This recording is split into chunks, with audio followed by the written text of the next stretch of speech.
Let's be honest. Humanity has done some pretty wild things for a thick black sludge that smells like a mechanic's garage. We've seen empires rise, borders get redrawn, and more than a few massive wars break out, all because someone wanted control over what we call black gold. But have you ever stopped to wonder why? In its natural state, oil is actually pretty useless. It's just a messy cocktail of ancient organic matter.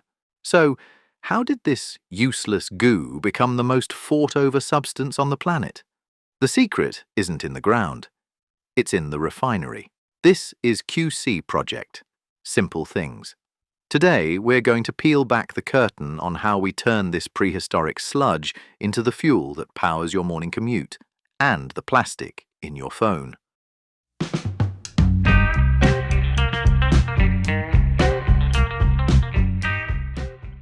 To understand how we get gasoline, we first need to look at what crude oil really is, a massive reservoir of ancient energy. Contrary to popular belief, oil isn't made from dinosaur fossils. It actually comes from billions of tiny marine organisms like algae and plankton that lived millions of years ago. When these organisms died, they sank to the ocean floor and were buried under extreme heat and pressure. Over countless ages, this geological cooking process transformed their remains into the thick black liquid we pump out of the ground today. At its core, crude oil is a complex mixture of molecules called hydrocarbons. As the name suggests, they consist of carbon and hydrogen atoms bonded together in various shapes and sizes. The trick is that not all hydrocarbons are the same, and that's why we can't use oil straight from the ground. Some of these molecules are very small and light, while others are long, heavy, and thick. Depending on where the oil is found, it might also contain impurities like sulfur, which gives certain types of oil a strong, unpleasant smell. Refineries categorize oil as sweet if it has low sulfur or sour if it has a lot. The entire goal of oil refining is to take this raw, messy mixture and sort the different types of hydrocarbons so we can use them for specific tasks. It's a process of taking nature's chaotic stew and turning it into organized high-performance fuels and materials that power our modern world. Long before we were drilling miles into the ocean floor, humans were literally tripping over oil. For thousands of years, crude oil didn't require high-tech sensors to find. It simply seeped out of the ground in places like modern-day Iraq and Pennsylvania. The ancient Babylonians used this bitumen to waterproof their boats and pave their streets, while early Persians used it for lighting and even medicine. Back then, it wasn't a global commodity. It was just that sticky, smelly, black stuff that occasionally bubbled up in your backyard. Can you imagine ancient farmers trying to plough a field only to have their oxen get stuck in a puddle of prehistoric sludge? They probably saw it more as a nuisance than a fortune. The real light bulb moment happened in the mid-1800s when we realized oil could replace whale fat. People were tired of hunting whales just to keep their lamps lit, so a guy named Edwin Drake decided to try something crazy, drilling for oil, like it was water. In 1859, he struck oil in Titusville, Pennsylvania, and the world was never the same. Everyone suddenly realized that these black puddles were actually a massive source of energy. It's funny to think that our entire modern economy started because we were looking for a better way to read at night. Have you ever had a nuisance in your life that turned out to be a huge opportunity? Because for the pioneers of the oil industry, that's exactly what happened. If you want to understand a refinery, stop thinking about high-tech chemistry and start thinking about a giant kitchen. The most important process in the entire facility is called fractional distillation. Since crude oil is just a chaotic mix of different hydrocarbon chains, we need a way to separate them. But how do you sort millions of tiny molecules that all look the same? You don't use a filter. You use heat. The process happens inside a massive steel tower called a distillation column. Think of this tower as a multi-story hotel where the guests are the oil molecules, and they all have very different opinions on how hot they like their rooms to be. The process begins by heating the crude oil to about 400 degrees Celsius until it turns into a hot, angry vapor. This vapor is pumped into the bottom of the column. Now, here's the interesting part. The tower is hottest at the bottom and gets cooler as you go up. As the vapor rises, different molecules reach a point where the temperature is just right for them to turn back into a liquid. Scientists call this their boiling point. The heavy, long-chain molecules, like the ones used for ship fuel or asphalt, are the first to give up. They turn back into liquid at the bottom. The lighter, shorter chains, like gasoline and jet fuel, keep climbing higher and higher before they finally cool down and condense into trays. It's a perfect automatic sorting system that relies purely on the laws of physics. By the time the vapor reaches the very top, only the lightest gases remain, things like propane and butane, which are so light they don't even turn back into liquid at these temperatures. They get piped out as gases to fill your camping stoves and lighters. So, from one single pipe at the bottom, the tower spits out dozens of different products at different heights. Does it feel a bit like magic? It's actually just basic physics, but seeing it work on such a massive scale is pretty impressive. This is where things start to feel less like a factory and more like a high-tech transformation lab.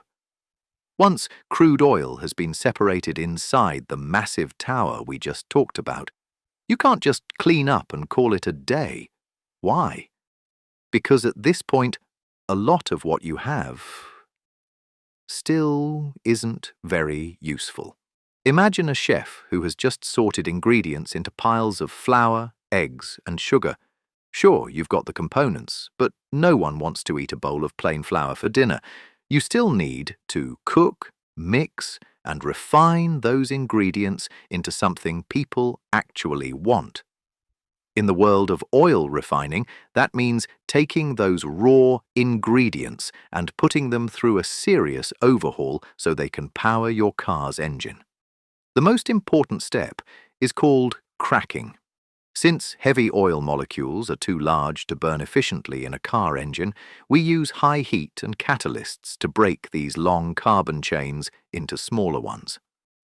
By cracking these large molecules, we can nearly double the amount of gasoline produced from a single barrel of crude oil. This is the secret to how we transform thick, heavy oil into the high-quality gasoline and diesel that people line up for at the pump. However, simply making molecules smaller isn't enough. We also use a process called reforming to change their shape. Think of it like taking a tangled ball of wire and neatly coiling it, same number of atoms, but much better performance. This step is crucial for boosting the octane rating of your fuel.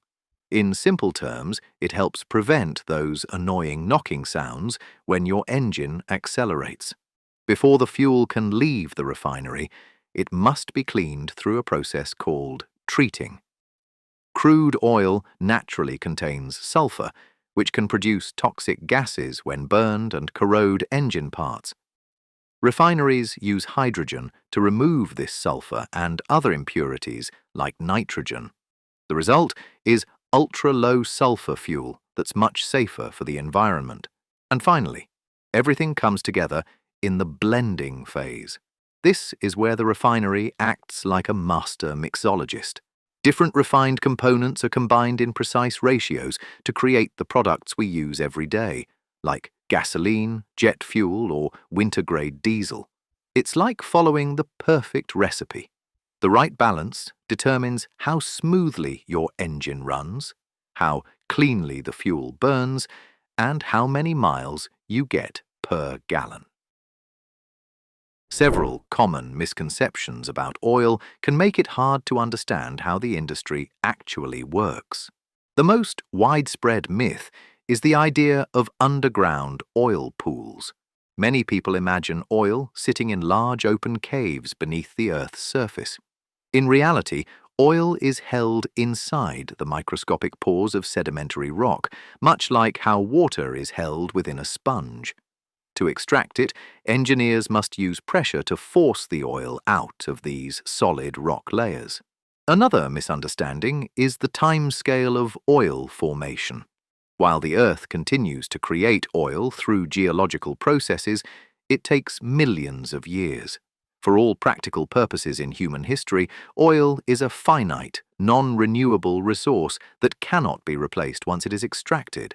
Finally, we need to address a major misconception, that oil is only used for transportation. While we often focus on gas and diesel, crude oil is actually the raw material for thousands of everyday products. If you look around your room right now, you are likely surrounded by oil. The plastic in your phone and computer, the synthetic fibers in your clothing like polyester, and even the lubricants in your home appliances all start as crude oil at a refinery. From the sneakers on your feet to the medical equipment in hospitals and the fertilizers used to grow our food, petroleum products are woven into almost every aspect of modern survival. Understanding this scale helps us see why oil remains so critical to our world. It is much more than just energy. It is the fundamental building block for the materials that define the 21st century. This reality shows why refining is such a complex and vital industry. It doesn't just power our cars, it literally provides the materials we use to build our lives. Want to look like a seasoned oil tycoon in just 10 seconds? Here's a quick trick to evaluate crude oil like a pro. If someone hands you a sample, don't just look at the color. Watch how it moves. First is the viscosity test. Gently swirl the glass. If it coats the sides like thick maple syrup or molasses, that's heavy oil, packed with long carbon chains.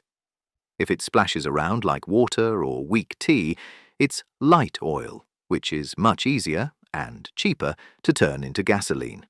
A real expert knows that light usually means premium in the market. Next is the smell test, though you'll want to be careful with those fumes. Take a quick, cautious sniff.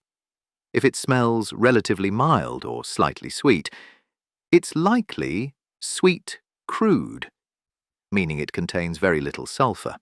But if you catch a strong rotten egg smell, you've found sour crude. Sulfur is the enemy of clean air and engines, so refineries have to work overtime to remove it. So in just 10 seconds, by checking the flow and the smell, you can tell whether that oil is a high-value prize or a tough project waiting to happen. In the end, oil isn't just a source of energy, it's the invisible thread that holds our modern world together. It has traveled a long journey from ancient marine organisms to the complex, high-tech towers of today's refineries. It's easy to look at a gas station and see only fuel, but hopefully, after today, you'll see the science, the history, and the incredible human ingenuity behind every drop. And this is QC Project, Simple Things.